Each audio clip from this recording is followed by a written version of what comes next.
Mr. President, when I cast my mind back to the last day on the floor of the House of Representatives in 1998, just prior to the election, I called out across the chamber, "I will be back."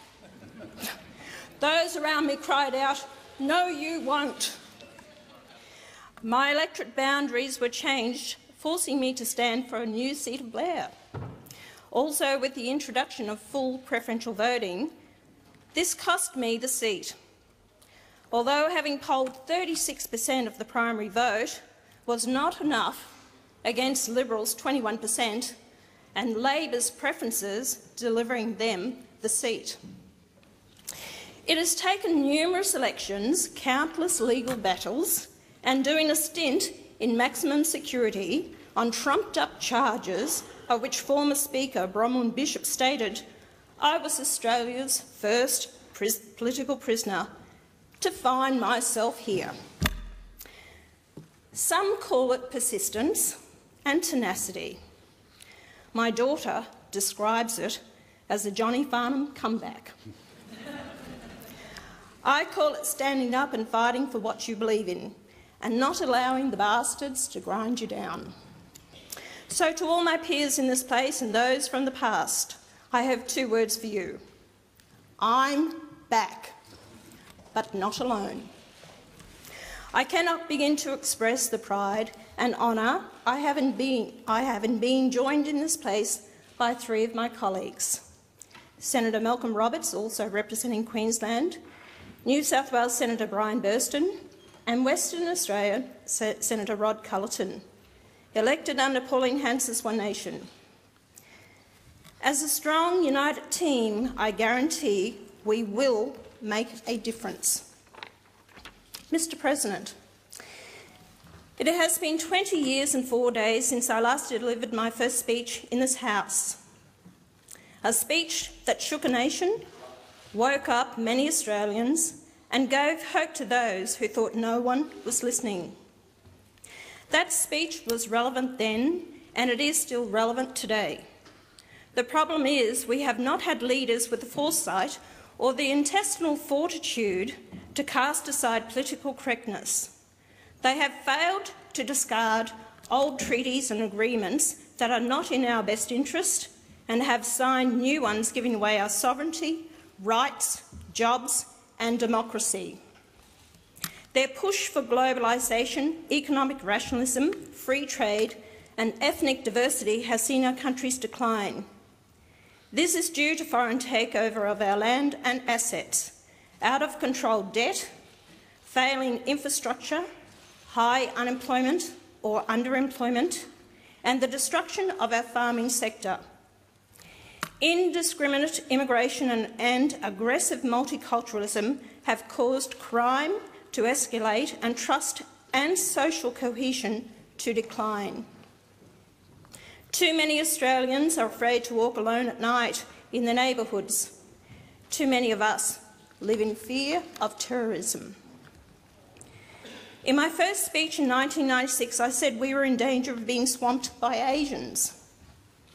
This was not said out of disrespect for Asians, but was meant as a slap in the face to both the Liberal and Labor governments who opened the floodgates to immigration targeting cultures purely for the vote, as expressed by former Labor Minister Barry Jones, to such an extent that society was changing too rapidly, due to migrants coming in the front door but also the back door via New Zealand. Now we are in danger of being swamped by Muslims who bear a culture and ideology that is incompatible with our own. I love my country, culture and way of life. My pride and patriotism was instilled in me from an early age when I watched the Australian flag raised every morning at school and sang the national anthem. Watching our athletes compete on the world stage, proud to salute the Australian flag being raised to honour them as they took their place on podiums. It's about belonging, respect and commitment to fight for Australia. This will never be traded or given up for the mantras of diversity or tolerance. Australia had a national identity before federation, and it had nothing to do with diversity and everything to do with belonging. Tolerance has to be shown by those who come to this country for a new way of life. If you are not prepared to become Australian and give this country your undivided loyalty, obey our laws, respect our culture and way of life, then I suggest you go back where you came from. If it would be any help, I will take you to the airport and wave you goodbye with sincere best wishes. Mr. President, Australia is predominantly a Christian country, but our government is secular. Our constitution prevents governments from imposing religious rule and teachings. The separation of church and state has become an essential component of our way of life, and anything that threatens that separation threatens our freedom. Australia has embraced migrants from all different races, making us one of the most multiracial nations on earth. Most have assimilated and are proud to call themselves Australians, accepting our culture, beliefs and laws. And I welcome them from the bottom of my heart. As they integrate and assimilate, the disruption caused by diversity diminishes. Why then has Islam and its teachings has had such an impact on Australia like no other religion? Islam sees itself as a theocracy. Islam does not believe in democracy, freedom of speech, freedom of the press, or freedom of assembly. It does not separate religion and politics. It is partly a religion, but much more than that. It has a political agenda that goes far outside the realm of religion. It regulates Muslims' social and domestic life, their legal system and politics, their total life. Australia is now seeing changes in suburbs predominantly Muslim. Tolerance towards other Australians is no longer the case. Our law courts are disrespected and prisons have become breeding grounds for Muslims to radicalise inmates. Muslims are imprisoned at almost 3 times the average rate. The rate of unemployed and public dependency is 2 to 3 times greater than the national average. Muslims are prominent in organised crime with associated violence and drug dealing. Antisocial behaviour is rampant, fuelled by hyper-masculine and misogynist culture. Multiple social surveys find that neighbourhoods of Muslim settlement are suffering from collapsing social cohesion and fear of crime. Australians in general are more fearful. Terrorism is not only seen around the world, but is now a part of our society, with Muslim refugees involved in the Lint cafe siege, the Curtis Chang murder in Sydney, and the stabbing of the 2 police officers in Melbourne. The Grand Mufti and other Muslim leaders are deafening with their silence or lack of sympathy. Radicalisation is happening on our streets, suburbs, in mosques, yet our leaders continue to tell us to be tolerant and embrace the good Muslims. But how should we tell the difference? There is no sign saying good Muslim or bad Muslim. How many lives will be lost or destroyed trying to determine who is good and who is bad? Many more Australian Muslims have volunteered or tried to volunteer to fight for ISIS than we have in our own defence force. Asia has over 500 known terrorist suspects under surveillance. Civil tensions are on the rise across the country, led by Australians feeling the impact of Islam in their lives and distaste for its beliefs. Their tolerance to our customs has seen Christmas carols no longer sung at some schools and Bibles not to be found in most hospitals. Some public swimming baths have times set aside for Muslim women only, and driver's licences are obtained by Muslim women wearing the burqa and niqab. Prayer rooms are no longer provided in universities, hospitals, schools, airports and shopping centres to accommodate Muslims. Halal certification tax has been forced upon us, costing Australians approximately $10 million a year. Halal certification is not a religious requirement but a money-making racket, and certification is unnecessary for Muslims' welfare because non-halal products can be consumed provided the word Bismillah is said over the food and a prayer is recited. Muslims want to see Sharia law introduced in Australia. This law is the totalitarian civil code, which prescribes harsh feudal rules imposed on everything, firstly for Muslims, later from everyone. As long as Islam is considered a religion, Sharia conflicts will with our secular state. Islam cannot have a significant presence in Australia if we are to live in an open, secular and cohesive society. Never before in Australia's history have we seen civil unrest and terror associated with a so-called religion or from followers of that faith. We have seen the destruction it is causing around the world. If we don't make changes now, there will be no hope in the future. Have no doubt that we will be living under Sharia law and treated as second-class citizens with second-class rights if we keep heading down the path with the attitude, "She'll be right, mate." Therefore, I call for stopping further Muslim immigration and banning the burqa as they have done in many countries around the world. Burqas are not a religious requirement. Most Australians find them confronting, as did two of our former Prime Ministers. I am sure a lot of the women forced to wear them would love to cast them aside, but live in fear to do so.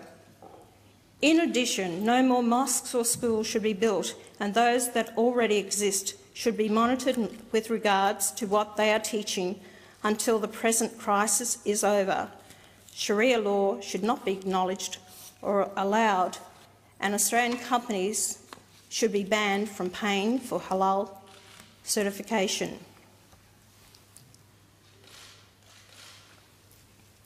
Mr. President, Australians have never been permitted to vote on immigration and multiculturalism.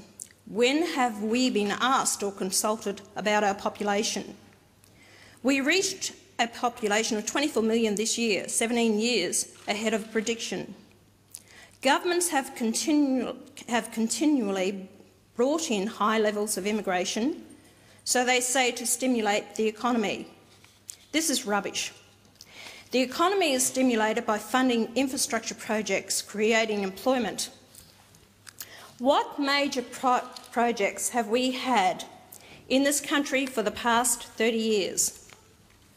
How many dams have we built in the past 50 years? The only stimulation that is happening is welfare handouts, many going to migrants unable to get jobs. At present, our immigration intake is 190,000 a year. High immigration is only beneficial to multinationals, banks and big business seeking a larger market, while every day Australians suffer from this massive intake. They are waiting longer for their life-saving operation. The unemployment queues grow longer and even longer when government jobs are given priority to migrants. Our city roads have become parking lots, schools bursting at the seams.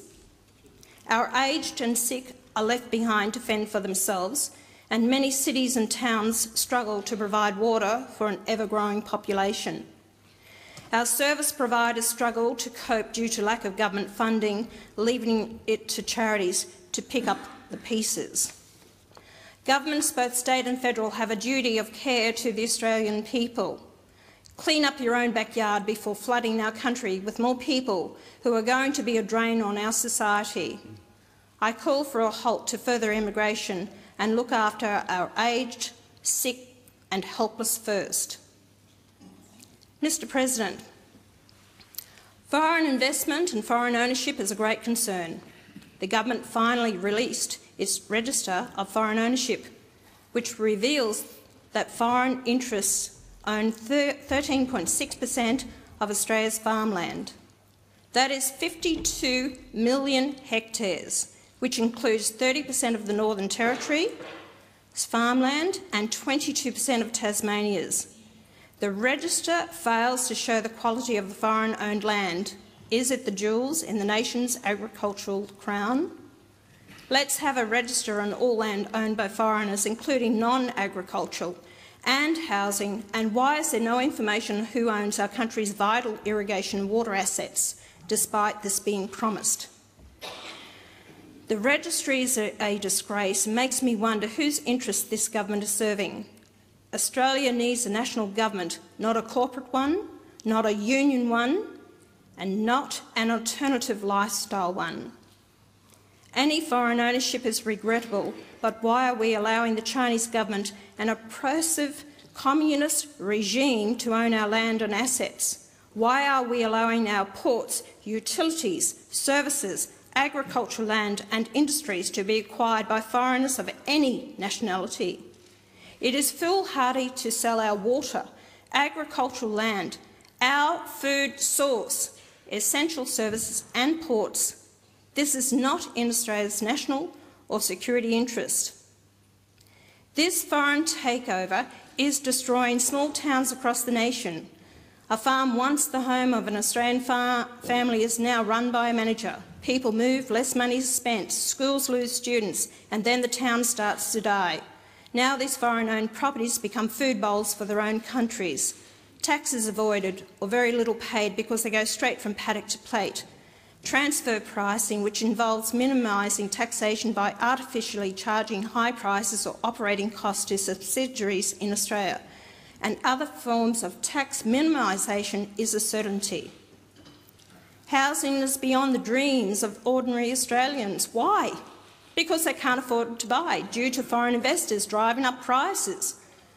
Officially, foreigners can only buy new housing, but this is not policed. If the Liberal Party want a pat on the back because they have reduced the purchase price to $15 million before going to the Investment Review Board, they won't get it from me. I intend to give them a kick up the backside. Australians have given their lives protecting this great land from foreign takeover. I can guarantee most didn't want to go to war, but knew it was their duty to ensure their loved ones lived in peace. But more importantly, they fought for freedom. I want Australian land and houses and companies to remain locally owned, and believe I speak for the majority of Australians. Our land and assets are not for sale.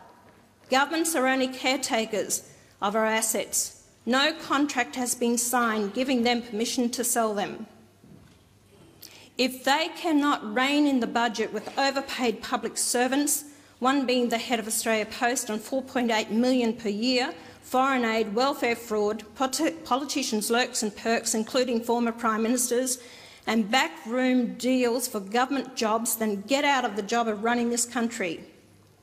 I warn this government and future governments, you never miss the water till the well runs dry.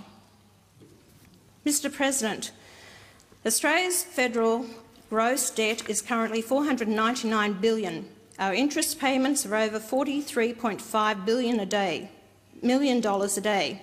Wow, it's not million, it's million. $43.5 million a day. Out of control government spending, mismanagement of taxpayers' dollars, multinationals not paying their share of tax, and welfare that was introduced to provide for the aged and sick or as a helping hand to those going through tough times has now become a way of life for some and abused and rorted by others. Welfare costs the Australian taxpayer approximately $158 billion a year and is expected to rise to $191 billion by 2019-20. Nearly one half of our budget is spent on welfare. This is out of control and must be reined in. Farmers are screaming out for workers and small businesses have difficulty in finding people who want to work. Welfare is not a right. Unless you are aged or sick, it is a privilege paid for by hard-working Australians. I support the government in wanting to stop school leavers going immediately onto welfare. What message are we sending them? Teach them how to apply for a job, rather than encouraging them to become dependent on money they have not earned or worked for. Then we have the single mums having more children just to maintain their welfare payments, and Muslim men marrying multiple wives under their laws than having multiple children at our expense while they collect thousands of dollars a week from the taxpayer? How many have ever held a job? Why would anyone want to work when welfare is so very lucrative? If people bring children into the world, it is their responsibility, not the taxpayers. Therefore, I propose that if a woman has a child, the taxpayer supports the first child. But if they have more, there will be no more increase to the welfare payment. Get a job and start taking responsibility for your own actions. Not only are we facing a crisis with welfare, but also with our health budget. It is also being scammed, abused, rorted and costing the taxpayer billions. The healthcare card has no identification on it, just name and number. Anyone can and does take another person's card when visiting a doctor, especially those who bulk bill. Prescriptions are collected at a cost to the taxpayer if the card holder is on welfare. Overseas tourists, illegals and those not entitled to Medicare use their families' or friends' cards. Let me give an example.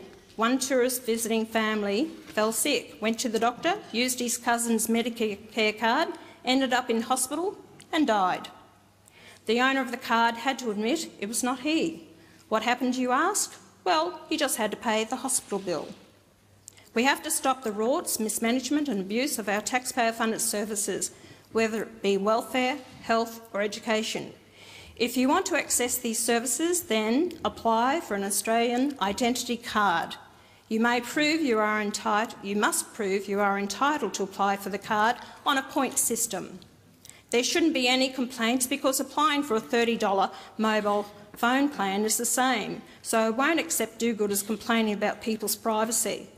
The card will have an identification chip, a photo and electronic fingerprint.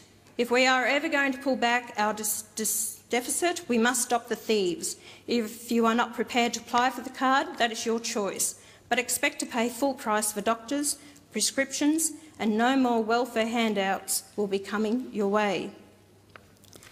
Mr President, family law would be the most discriminate, biased and unworkable policy in this country.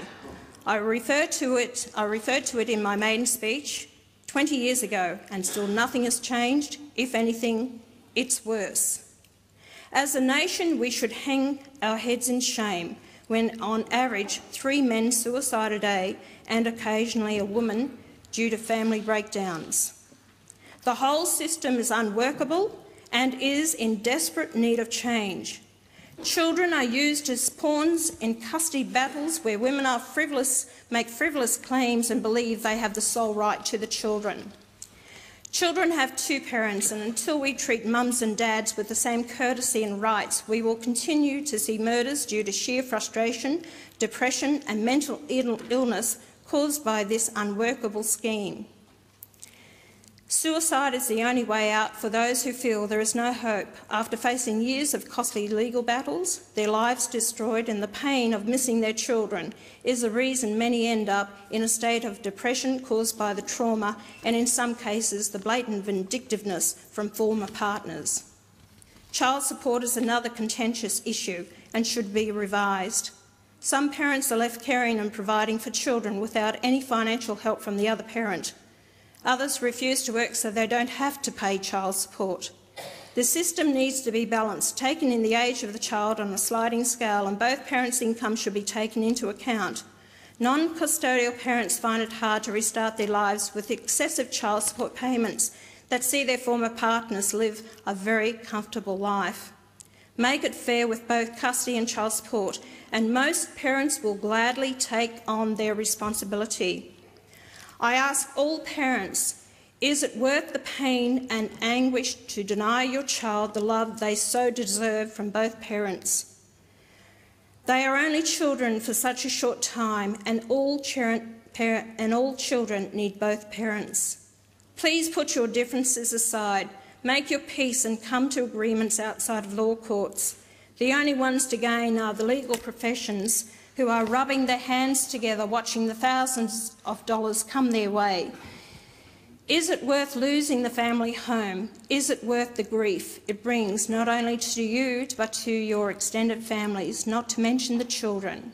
At the end of the day, the answer is no.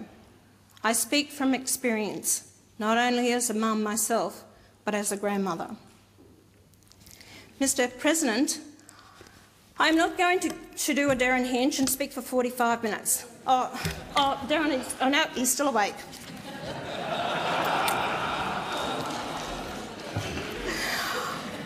I have a lot more to say, but I've got 6 years in this place. Darren, sorry, you only had 3. So there will be plenty of time. Oh, I can feel the Greens cringing. No, they've left. And squirming in their seats at that thought. But I could possibly be here for 6 years. In closing, I will finish on this note. Very few of us ever travel or journey alone, and nor should we. Our loved ones and friends we have accumulated along the way are an integral part of who we are. 3 of my children are here today. They have been with me every step of the way, sharing my triumphs and battles, my high points and the lowest in my life. I didn't know my life was going to be such a roller coaster of a ride. I love you with all my heart. But I hate to tell you guys, it's not over yet. Buckle up. There are those who kept the political party I launched in 1997 alive for 13 years after I left in 2002 till I came back in November 2014. Special thanks to Ian Nelson for never giving up and asking me to come back and lead the party. James Ashby is a man I have the utmost respect and admiration for. Like myself, the establishment has also kicked him about unfairly. Your dedication and hard work beside me was a clincher that saw me win not only my seat but also the other senators. With deep appreciation and sincerity, thank you. Thanks to Soraya Berrick. You took on a task unbeknown to you, from performing as a professional violinist to running a political office and campaigns. You have been invaluable. A couple of strangers came along at the right time, helped me spread my wings, giving me the support and assistance I needed that sees me standing on this floor today. They are no longer strangers but dear friends. Welcome at home any time for another lamb roast. Thank you, Bill and Renata. As I said earlier, I was in prison in 2003 for 3 years, held in maximum security on electoral fraud charges. My sentence was quashed on appeal after 11 weeks. If it wasn't for my sister Judy and brother Peter fighting for my freedom and justice, and Alan Jones, along with approximately 90% of Australians who believed I was wrongly imprisoned, I would have been behind bars for 3 years. My father always said, politics is a dirty game. I was one of 7 children and the quiet one of the family, believe it or not. Believe me, you are lucky to have me here and not the rest of the second clan. We come from a breed of Australians taught values, morals, honesty, the work ethic and common sense, something very much lacking today. I will never take my position as Senator in this place for granted, nor should I. To the people of Queensland and Australia who voted for me and my party, thank you. You have given me a great honour. Now it is up to me to prove my worth to you. I can guarantee Pauline Hanson is a name that carries with it independence, honesty, assurance, quality and reliability, something the Chinese can never buy, and halal snack packs never provided. Isn't that right, Sam? Mr. President and my fellow senators, thank you for your indulgence. We may not agree on everything, but we need to work together for the future of our country and its people. I look forward to working with each and one of you, including the Greens, if you are prepared to see this country prosper rather than shut it down. Thank you.